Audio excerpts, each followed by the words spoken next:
Welcome to CrossTalk. I'm Peter Lavelle. Dealing with an ever-thirsty world, media is fond of the dramatic term water wars when it comes to describing the future management of global water resources.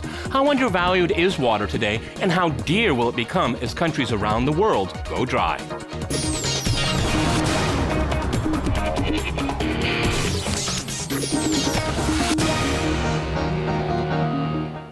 To talk about what some call the possibility of future water wars, I'm joined by Tony Allen in London. He is a professor of geography at the School of Oriental and African Studies and author of the recent book, The Middle East Water Question, Hydropolitics and the Global Economy. Also in London, we have Danish Mustafa. He is a reader in politics and environment at King's College London. And in Washington, we cross to Michael Kugelman. He is a South Asia associate at the Woodrow Wilson International Center for Scholars. All right, gentlemen, crosstalk rules in effect. That means you can jump in anytime you want. Tony, if I can go to you first in London, do you like the term water wars? Because it's used a lot in media. No, it sounds good because it's alliterative, water wars, but in fact it misleads people into thinking that once you run out of water, whatever that means, you then automatically reach for a Kalashnikov and go to war. What we have seen over the past 40 years, at least, if not more, is that when people run out of water, that is, they haven't got enough water to raise the food that they need at home, they're no longer self-sufficient, they then reach for trade. And because trade is quiet and invisible, it doesn't raise any politics. A country, all the 20 countries in the Middle East and many other countries in the world, and all the countries in Europe except France, can easily move into dependence on imported food, which has huge volumes of embedded water in it, without any politics or any anxiety.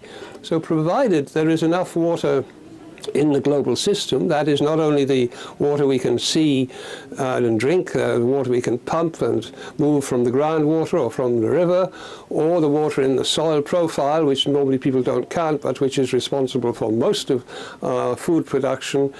Provided there is enough in the global system, in the United States, in Brazil, in South American countries more generally, in Australia, in France, which is a net food exporter, then 160 countries out of 210 or so worldwide that are net food importers and therefore could have gone to war over water because they ran out.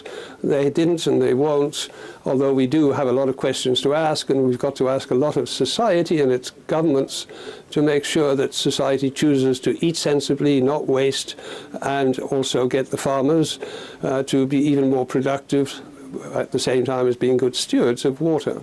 Okay, Danish, what do you think about that? I mean, just how scarce is water?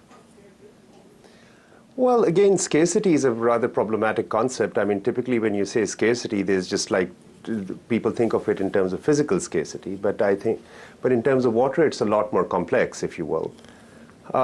Scarcity is typically with relation to what you want to do with it. If in the Arabian desert you want to do camel herding, there is no scarcity of water. But if you want to grow pineapples or cotton in the Arabian desert, then there is an absolute scarcity of water there. So the scarcity is very much a relative to what you want to do. And at the moment, I agree with Tony that, in fact, we are overtaxing the water resources that we have access to. Okay. Michael, I mean, scarcity, I mean, if you live in Cyprus, it's very scarce.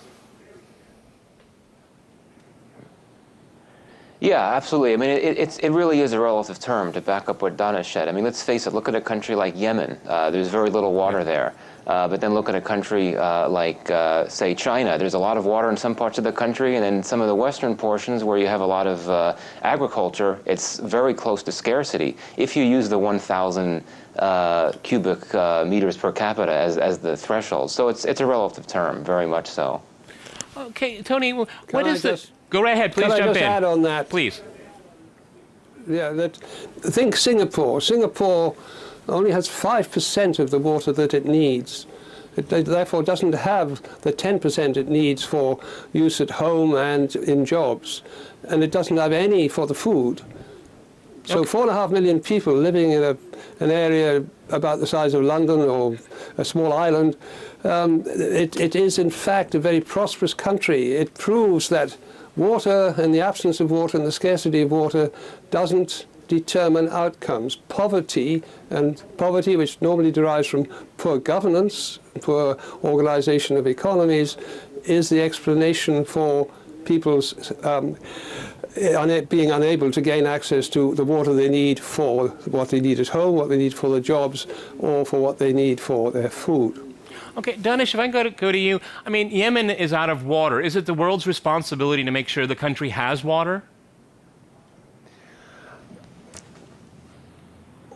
Is it the world's responsibility? That goes into the realm of ethics, as yes, who we that's are why as I'm a asking. species I'm or as asking a the society. question. That's why I'm asking it. And well, fair enough, but fair enough. And well, if you ask me, yes, absolutely, it is our responsibility to make sure that people do. But even when we are talking about Yemen being out of water, there's a whole set of things that can be done to make more of what the water resources that Yemen does have. There are all sorts of technologies that are available. There are all sorts of governance systems in terms of water that are available that we know of, that if they are applied sensibly in contexts like Yemen, I don't know as much about Yemeni situation as perhaps Tony does, but if they're applied sensibly, if conveyance efficiencies are improved, water's productive efficiency is improved, water's economic efficiency is improved, so the specter of scarcity, if you will, becomes more and more distant. The problem of water being out of water is a dramatic term which definitely sells, and it feels like there's like a parched desert out there and there's no water to be had. I think it's a lot different than that. If in Yemen you want to have the kind of lifestyles, the eating habits, the consumption habits that the West has and has been espousing and selling all over the world, look at us, we are so cool, we're so great, and you want to be like us. Now the rest of the world is trying to imitate precisely those sorts of lifestyles and eating habits which are inappropriate for the kind of context in which those people are living. That's the fundamental disconnect that we need to focus on, and not just these, I would go so far as to suggest, forgive me for saying this, a sort of a banal statement about disappearance of water, because that serves very specific political interests, if you will. And the specific political interests are, oh, they're out of water, what do? Let's do a multi-million-dollar investment in desalination. They're out of water, what do? Let's build a dam. Or you know what, let's sell this technology. Yeah. And that's the sort of interest that sort of conversation helps, and that's very unfortunate. Michael in Washington, jump in, go ahead. Yeah, I was just going to say, picking up on what Danish said, there seems to be a tendency that if you hear a country is running out of water, then it's going to require some sort of huge, incredible thing, whether it be some sort of large dam or some huge project or some major endeavor to rescue the country and bring back water, generate more or whatnot. Really, in a lot of cases, and particularly in a case like Pakistan, which I've looked at quite closely, and I know Danish has as well, you could take relatively simple measures, like paying a relatively small amount of money to patch up leaks in water pipes. It doesn't mean taking a 10-second shower either. It can mean investing in irrigation technologies that use drip forms of irrigation instead of the flood irrigation, which is used more commonly in that country and in other countries across South Asia and elsewhere. So, I think it's more sexy and so forth to say, oh, well, this country is increasingly water scarce. We need to do something now before basically the country's water situation really blows up. But really, there are some basic realistic solutions. Now, whether governments are willing to carry them out, that's another story. Okay, if I could stay with you, Michael, well, why doesn't the Pakistan government do just exactly what you said? Well, that's a question that many of us who study the country wonder. I should be fair. It is being done on a certain extent. The Pakistani government has come out with some policies to promote water conservation, things like that. But I think that it's really a country where the government does not necessarily think about the needs of the people and about issues like water resources management. It doesn't think about it as much as it should. And, the whole notion of staying with standard operating procedure is really the case. It's not a country, not a government where there's a lot of strategic thought and different types of visions on how to respond to water challenges. And there is a tendency to look to the international community, to international aid to help improve the water situation in Pakistan. And international assistance, when it comes to water assistance in Pakistan, it involves building big dams and grandiose projects like that could have a lot of political value for the donors, such as the U.S. Yeah. Tony, go ahead. Oh, okay. I was just going to say, I think that, if you don't mind, I think Michael is quite right in pointing out some of the limitations in there, but I think he hinted upon something that needs to be stressed a little more, that water is, it's not just a question of, these aggregates at the national scale. It is also a question of who has access to water and who suffers from it, and who has no problem at all. I'm sure there are elites in Yemen or elites in Pakistan, and there are elites everywhere in the world who tend to never experience the water scarcity, or even elites in Southern California. Compared to the kinds of water scarcity that farmers are experiencing in the Central Valley and Owen Valley, is nothing compared to the kind of scarcity that people in the cities are experiencing, if you will. So the point is that why doesn't the Pakistan government invest, or why doesn't the Pakistan government attend to it? I would disagree. I think it is a huge priority for the Pakistan government, or many other governments, to try to ensure sufficient water supply to them. It is just that the people who suffer the effects of so-called water scarcity, who cannot get enough water for themselves, also happen to be the weakest and the poorest, and with the minimum of the voice. And it becomes that sort of a political issue that in the dominant climate at the moment, dominant neoliberal kind of a climate where market is king and everything, those are the kinds of voices we don't want to hear, because that is politically uncomfortable. I think technology is sexy, technology sells, national level aggregates sell, calling names, if you will, to, this government or that government is relatively easy. But eventually those governments need to be called to task. But the eventual issue is that it is a question of equity. It is a question of people having access to water without regard to their social power. And that's the sort of dynamic that the global system at the moment is not willing to confront. Gentlemen, we're going to go to a short break, and after that short break, we'll continue our discussion on water security. Stay with our team.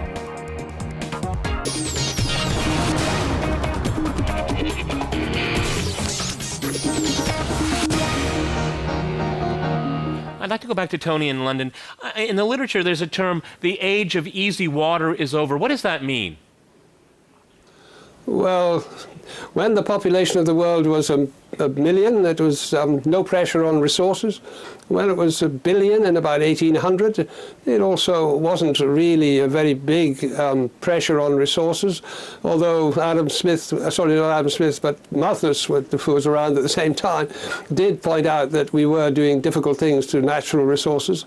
And of course he was right, but he was also wrong, because as it turned out, 200 years later, when the population was 6 or 7 billion, the farmers had increased their productivity in parts of the world by 10 times.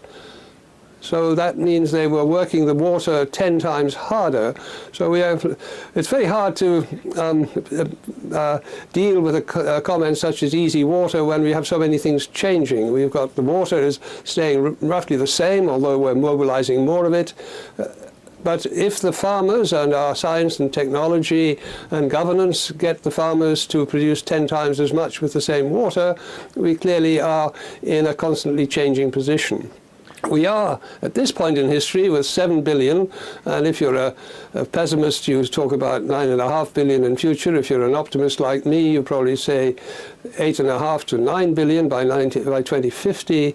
Then it's awkward, because one is being an optimist and suggesting that if we are as industrious and clever as well as good stewards of water, but that's the important part, which is hard to get people to do, if we're going to be good stewards of water, we can in fact get to 2050, 2100 in a position where we haven't destroyed the water resources. But in order to do that, we've got to do a whole lot of things, mainly in what I call, or what people call, the food supply chain. We've got to get consumers to be sensible, to consume sensibly, not throw food away, choose the right foods, to be healthy and to keep the environment healthy, make sure that the corporations in the middle of that food supply chain are also doing responsible things. Well, I wouldn't count on that happening anytime soon. Danish, if I can go to you, people love the term peak oil, but there's also the term peak water. Does that mean anything to you, and what should it mean to others?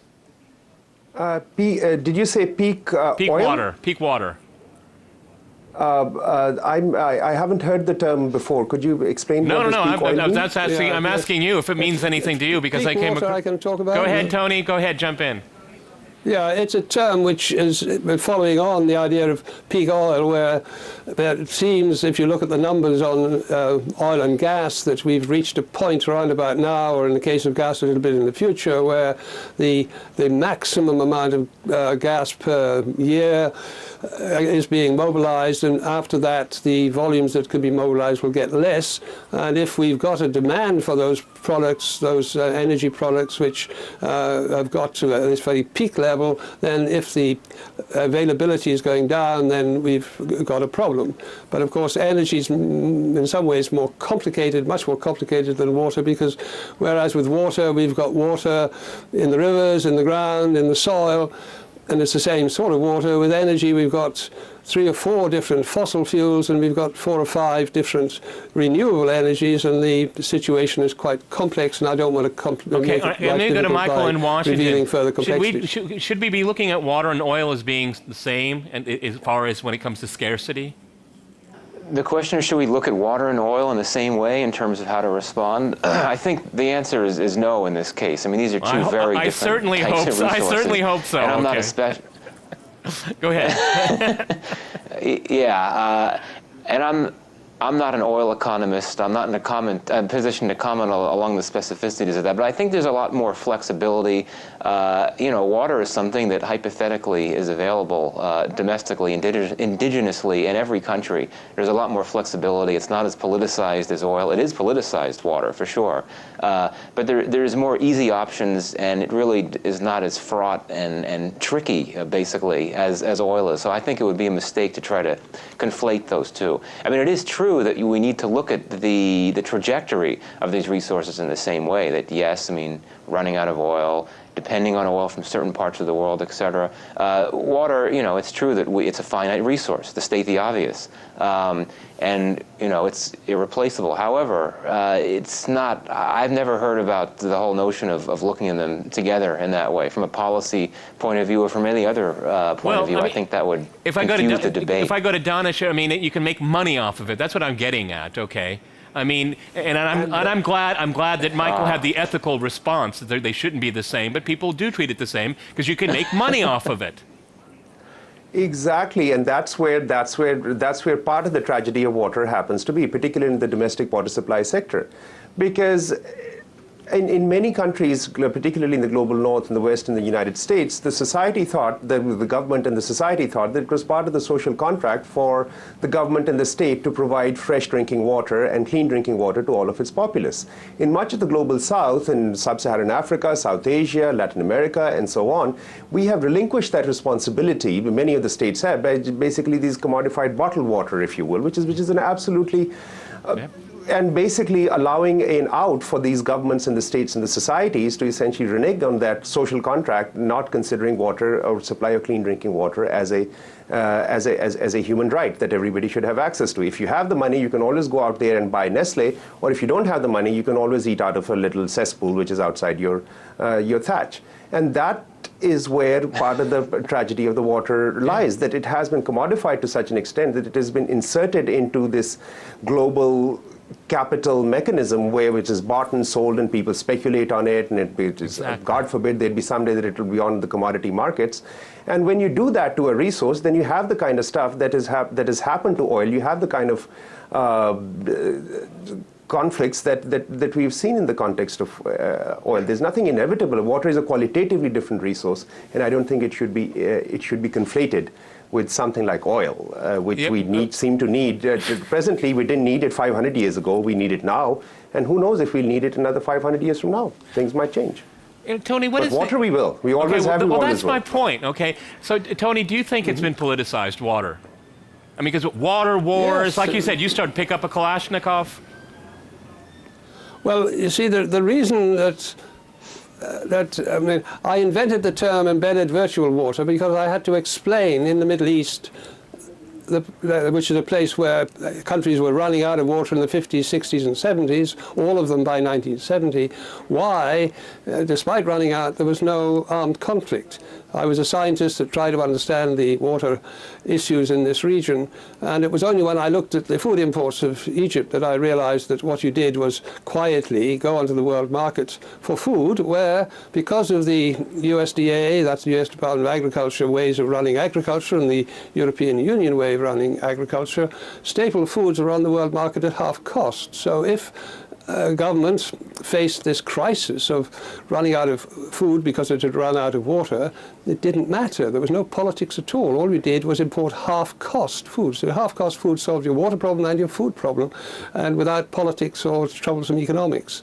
It's the next stage when they're actually running out of water for other activities, other parts of the economy, that the politics get very intense, and we could perhaps be facing another phase when the hydropolitics between the countries will be more intense.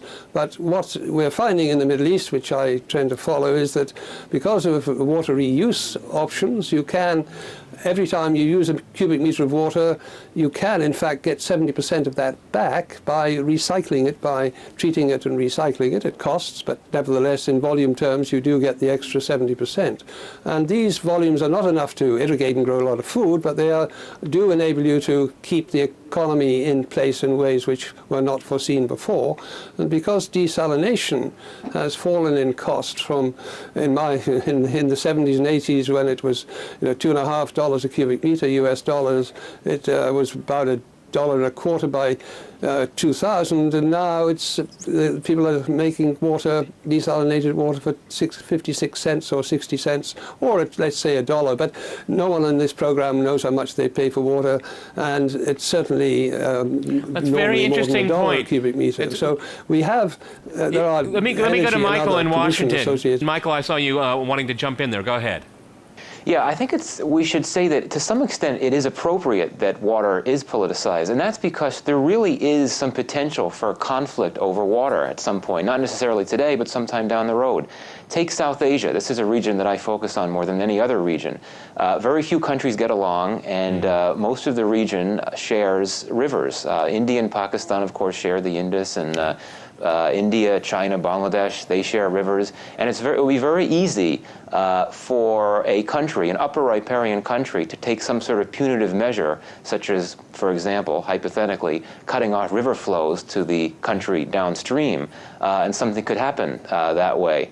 But I think that what is even more concerning when you want to talk about the potential for water conflict is not war between countries, but really conflict within countries. In India and Pakistan, there are a tremendous amount of tensions and disagreements over river sharing allocations.